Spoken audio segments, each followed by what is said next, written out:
Racing just is started. Race Rumble in front position. Maria Party outside. Cheryl Lanes rushing Party outside. Now is Hello Apo. Amiga. Danny inside. Real Talk. Camera in between horses. Now is a Firebull. Then comes Wild Talk. Next on is Coragioso.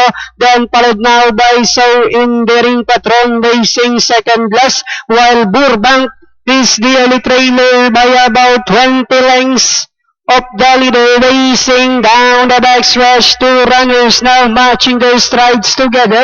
Cheryl Lanes is down on the inside, applying a little pressure. Now on the outside is Real Talk. Then here comes Firebull.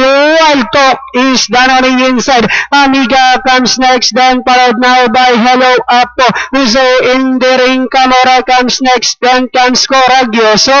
Next on is Patron, while Burbank is still racing in 11th. Last 400 meters of the race, we have Cheryl Lanes by only a length. Moving up now on the answer is Firebull. Last day swing for home. Firebull now takes command. Cheryl Lanes is fighting back down on the inside. Wild Talk is racing in third. Last 100 meters. Firebull this time by our length. And finally the curtain closer. Firebull, the second close. Wild Talk, Cheryl Lanes, then comes So Enduring. Right.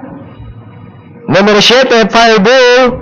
Ang siyang unang tawid sa ating finish line, ridden by JB Hernandez. Dahil masisigundo rin, numero 2, Wild Talk. Magaling yung tinakbo ng 8, Cheryl Lanes. Tercero, then So Enduring. Nabitin tayo sa pang-5 at pang-6. Palarin natin, instant replay nito ating race number 8.